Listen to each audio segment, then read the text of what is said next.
엄마, 비밀번호 왜 바꿨어? 박혜수는 비밀번호를 누르다가 멈추고 투덜거리며 말했다.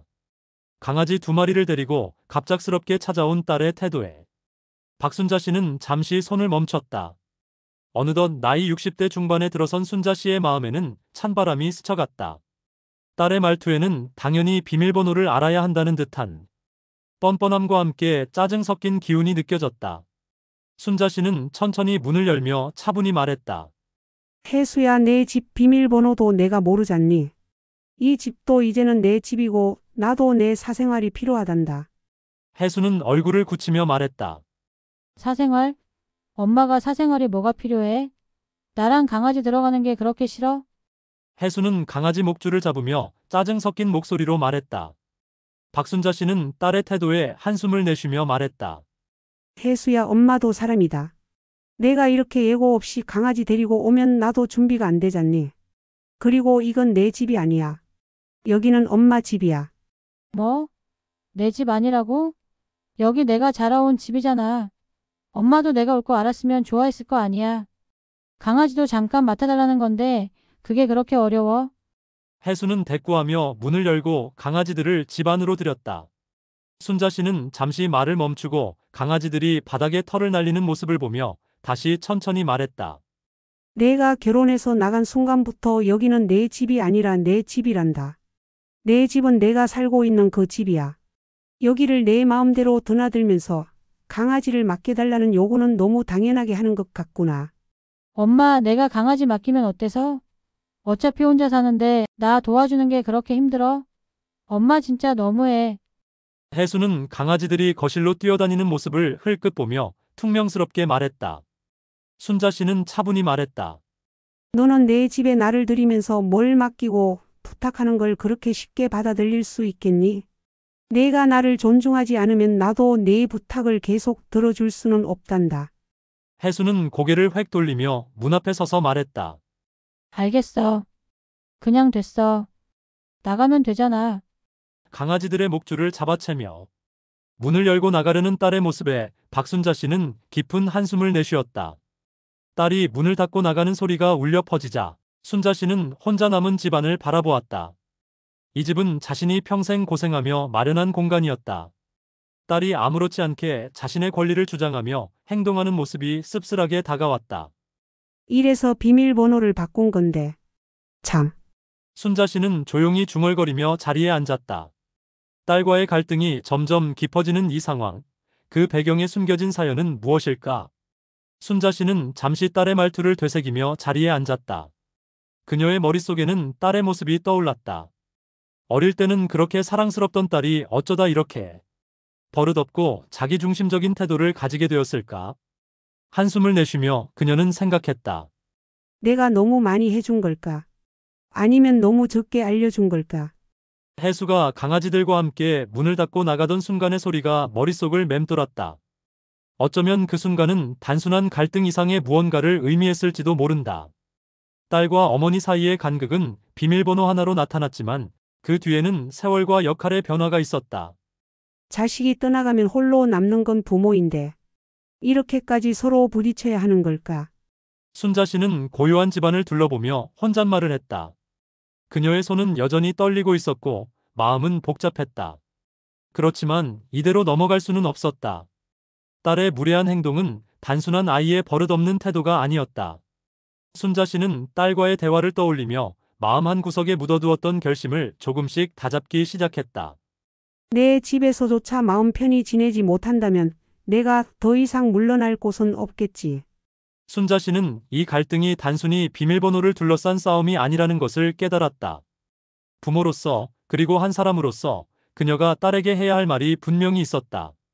그리고 그녀의 결심은 가족 간의 관계를 새로운 방향으로 바꿀 중요한 전환점이 될 것이다.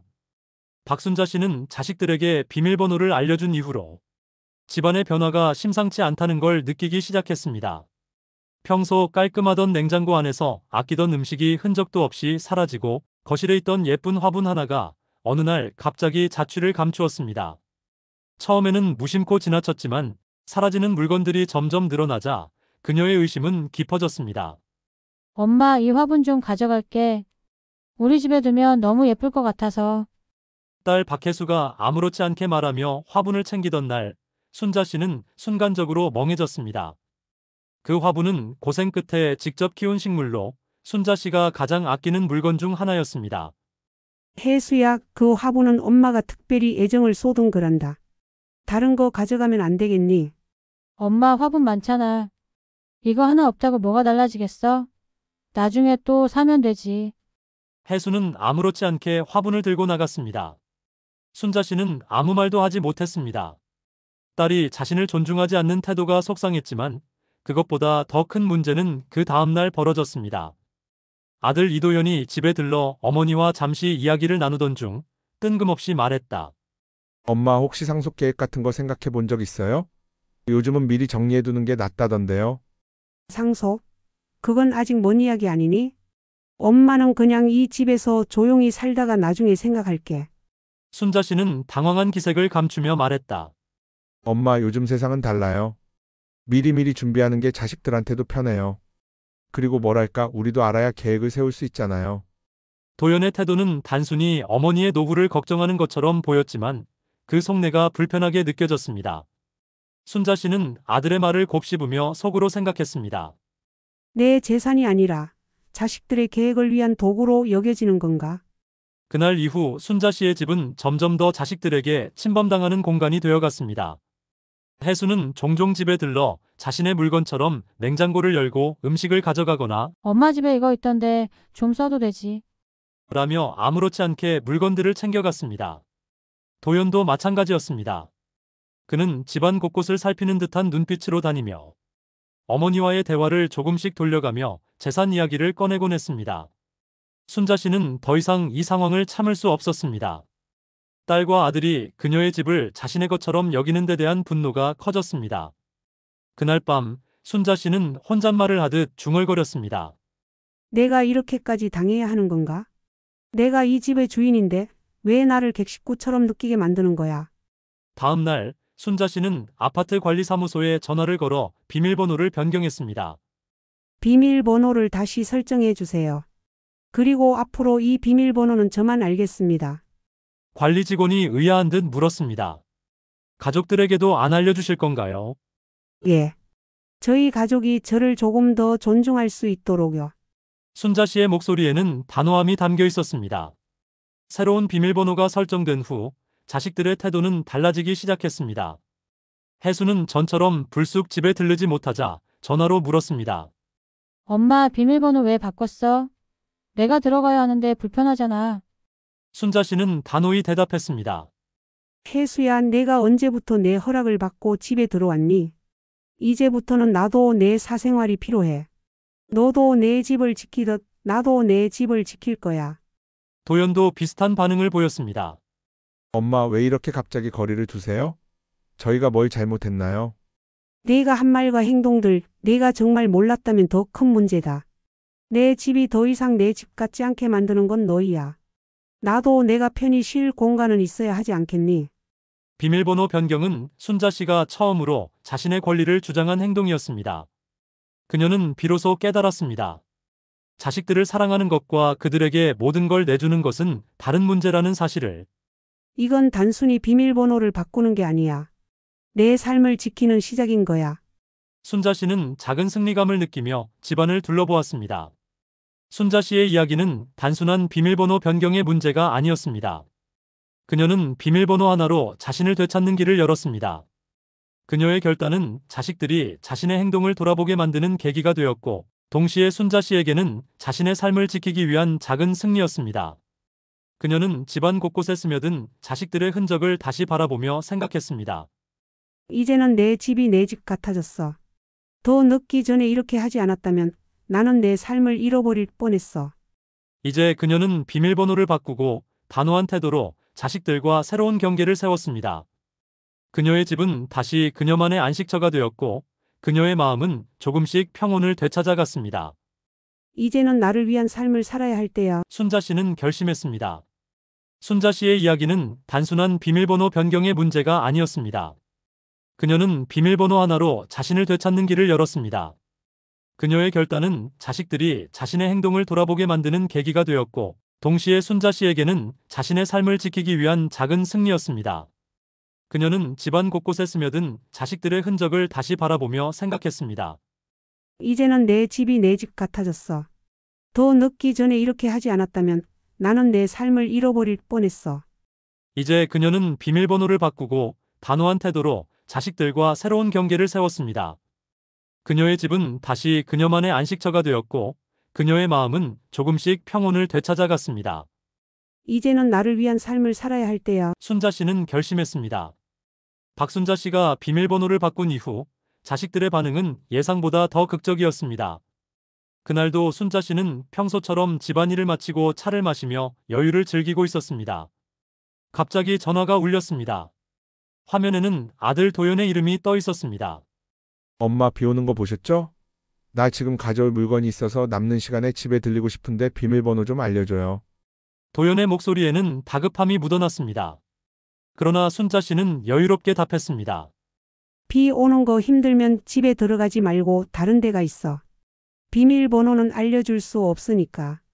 도연은 잠시 침묵하더니 짜증 섞인 목소리로 말했습니다. 엄마, 내가 물건만 가져가려고 하는 거잖아. 그게 그렇게 어려워요? 순자 씨는 단호하게 대꾸했습니다. 내 물건이면 내가 책임져야지. 내가 왜 내 물건 때문에 집 비밀번호를 알려줘야 하니? 이보다 더 극적인 순간은 딸 혜수가 등장하면서 벌어졌습니다. 혜수는 하루 종일 집에서 강아지를 돌보다가 지쳤는지 결국 순자 씨에게 전화를 걸었습니다. 엄마, 나 진짜 급해서 그래. 강아지 맡아줘. 내가 다 준비해놨으니까 엄마는 그냥 돌봐만 주면 돼. 순자 씨는 딸의 변명에 피식 웃으며 대답했습니다. 내가 강아지를 키우기로 한 거지. 내가 키우기로 한 건 아니잖니? 알아서 해. 그러나 혜수는 물러서지 않았습니다. 몇 분 후 그녀는 강아지들과 함께 순자 씨 집 앞에 나타났습니다. 비밀번호를 몰라 애타게 전화를 걸며 벨을 눌렀지만 순자 씨는 문을 열어주지 않았습니다. 엄마, 진짜 왜 이래? 강아지들 혼자 두고 싶어? 이러는 게 부모야. 혜수는 문 앞에서 소리를 질렀습니다. 하지만 순자 씨는 한결같은 태도로 답했습니다. 내 집에서도 나한테 그렇게 했잖아. 내가 가르쳐준 대로 하는 중이야. 결정적인 사건은 며칠 후 벌어졌습니다. 도연과 혜수는 순자 씨의 비밀번호를 알아내기 위해 몰래 순자 씨 집에 침입하려 했습니다. 순자 씨가 외출한 틈을 타 도연은 비밀번호를 추측하며 키패드를 눌렀지만 문은 열리지 않았습니다. 몇 번의 시도 끝에 경고음이 울렸고 이웃들이 이상한 눈초리로 그들을 바라보았습니다. 혜수가 다급히 도연에게 속삭였습니다. 야, 그만해. 우리 도둑인 줄 알겠어. 결국 두 사람은 실패를 인정하고 물러났습니다. 순자 씨는 이 사실을 나중에 CCTV로 확인했습니다. 그녀는 고개를 절레절레 흔들며 웃음을 터뜨렸습니다. 결국엔 이렇게까지 하네. 내가 비밀번호를 바꾸길 정말 잘했어. 이후 순자 씨는 자식들이 다시는 자신을 가볍게 보지 못하도록 더욱 단호한 태도를 유지했습니다. 내 집은 내 집이다. 내가 필요할 때만 찾는 장소가 아니라는 걸 이제는 알아야지. 그녀의 한마디는 자식들에게 깊은 울림을 주었고 그날 이후 자식들은 더 이상 무례하게 행동하지 않았습니다. 순자 씨의 결단은 단순한 비밀번호 변경 이상의 의미를 지니고 있었습니다. 그것은 자신을 위한 경계이자 자식들에게 가르침을 주는 강력한 메시지였습니다. 박순자 씨는 아들과 딸 그리고 며느리와의 갈등이 점점 심화되면서 뭔가 석연치 않은 기운을 느꼈습니다. 비밀번호를 바꾼 이후 자식들의 행동은 그녀의 의심을 더욱 깊게 만들었습니다. 그러던 어느 날 예상치 못했던 진실이 밝혀지며 그녀는 깊은 충격에 빠졌습니다. 그날은 며느리와 도연이 순자 씨를 찾아와 이야기하던 날이었습니다. 며느리 수연은 처음에는 평소처럼 상냥한 척하며 순자 씨와 대화를 이어갔습니다. 어머님, 집 정말 잘 꾸며져 있네요. 요즘 어머님이 얼마나 신경 쓰셨는지 보여요. 하지만 대화 도중 순자 씨가 잠시 자리를 비운 틈에 그녀는 도연과 나누는 은밀한 대화를 엿듣게 되었습니다. 여보, 솔직히 이 집 명의만 우리 걸로 바꾸면 어떨까? 어머님도 나이가 있으시니까 우리가 관리한다고 하면 쉽게 넘어가실 것 같아. 며느리의 목소리는 단호했고 도연은 당황한 듯 작게 대답했습니다. 그건 좀 너무 직접적인 거 아니야? 하지만 며느리는 오히려 도연을 나무랐습니다. 언제까지 이렇게 살 거야? 기회가 있을 때 잡아야지. 이 집도 결국 우리 거 아니야. 순자 씨는 자신의 방에서 이 대화를 들으며 가슴이 철렁 내려앉았습니다. 아들이 자신의 재산에 대해 이런 태도를 보이다니 믿기지 않았습니다. 그녀는 아무 말 없이 방에 들어가 대화를 끝까지 들었고 결국 자신이 방으로 돌아오자 두 사람은 아무 일도 없었다는 듯 대화를 돌렸습니다. 며칠 후 딸 혜수와의 일이 터졌습니다. 혜수는 강아지를 맡기기 위해 순자 씨 집에 자주 드나들었는데 어느 날 강아지 관련 용품이 집에 하나도 남아있지 않은 것을 보고 의아함을 느꼈습니다. 그러다 문득 순자 씨는 자신이 아끼던 도자기 화분과 그릇이 사라진 것을 깨달았습니다. 그날 밤 순자 씨는 혜수가 집에 다녀가며 몰래 물건을 가져간다는 의심을 품고 직접 확인하기 위해 강아지를 맡긴 날의 CCTV를 돌려보았습니다. 화면에는 믿기지 않는 장면이 담겨 있었습니다. 혜수가 순자 씨가 자리를 비운 틈을 타 화분과 그릇을 포장해 몰래 집 밖으로 나가는 모습이 그대로 녹화되어 있었습니다. 다음 날 그녀는 인터넷 중고거래 사이트에서 놀라운 사실을 발견했습니다. 자신의 화분과 그릇이 딸의 계정으로 판매 중이었던 것입니다. 순자 씨는 충격과 분노를 참을 수 없었습니다. 그녀는 딸에게 전화를 걸어 물었습니다. 혜수야, 우리 집 화분하고 그릇 어디 갔니? 딸은 잠시 머뭇거리더니 태연히 답했습니다. 아, 그거? 내가 중고로 좀 팔았어. 엄마한테도 좋은 거 사드리려고 그랬지. 순자 씨는 더 이상 참지 못하고 단호히 말했습니다. 혜수야, 그런 핑계 대지 마라. 내가 팔아치운 거 CCTV로 다 봤다. 이제 그만해라. 내가 나한테 상처 준 거 알긴 하니. 혜수는 변명하려 했지만 순자 씨는 더 이상 듣지 않았습니다. 그녀는 아들과 딸을 모두 집으로 불렀습니다. 순자 씨는 두 자식에게 자신이 알고 있는 모든 사실을 차근차근 털어놓으며 마지막으로 이렇게 말했습니다. 너희들에게 내 집은 단순한 물건 창고도 아니고 내 재산은 너희가 마음대로 쓸 돈도 아니다. 나는 너희를 믿고 싶었지만 이제부터는 이 집의 경계선을 확실히 그을 것이다.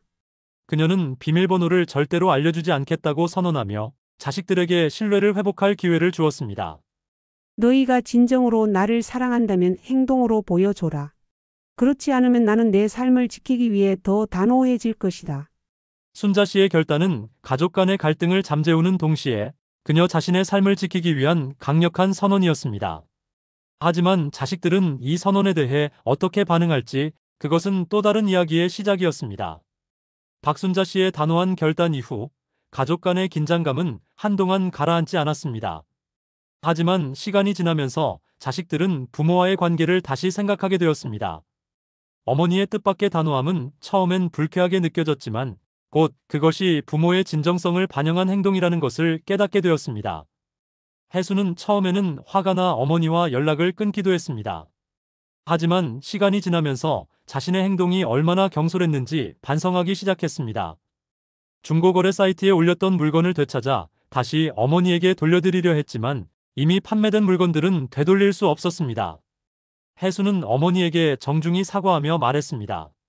엄마, 내가 너무 철이 없었어. 엄마 물건은 엄마가 허락하기 전에 절대 건드리지 않을게. 정말 미안해. 도연 역시 며느리 수연과의 대화를 떠올리며 어머니의 집과 재산을 당연시했던 자신의 태도를 되돌아보게 되었습니다. 그는 어머니를 찾아가 말했습니다. 엄마, 그동안 내가 너무 생각이 짧았어. 엄마 집은 엄마의 공간이고 엄마가 가장 편해야 할 곳이라는 걸 이제 알겠어. 앞으로는 엄마 뜻을 존중할게. 박순자 씨는 자식들의 사과를 받아주며 말했습니다. 이제야 내 마음을 이해해줘서 고맙다. 나는 너희가 나를 존중하는 만큼 너희의 삶도 존중할 거야. 하지만 서로의 공간과 경계를 지키는 것이 가족 사이에서도 얼마나 중요한지 꼭 잊지 말았으면 좋겠다. 순자 씨는 이 일을 계기로 자신의 삶을 더욱 주도적으로 설계하기로 결심했습니다. 자식들에게 반찬이나 물건을 챙겨주기보다는 스스로의 행복을 찾아가는 일에 집중했습니다. 오랜 친구들과 모임을 가지며 취미 생활을 즐기고 집을 자신이 꿈꿔왔던 아늑한 공간으로 꾸미기 시작했습니다. 정리하고 비우는 과정에서 얻은 깨달음은 그녀에게 더 큰 자유를 선물했습니다. 이 과정에서 자식들도 변화를 보이기 시작했습니다.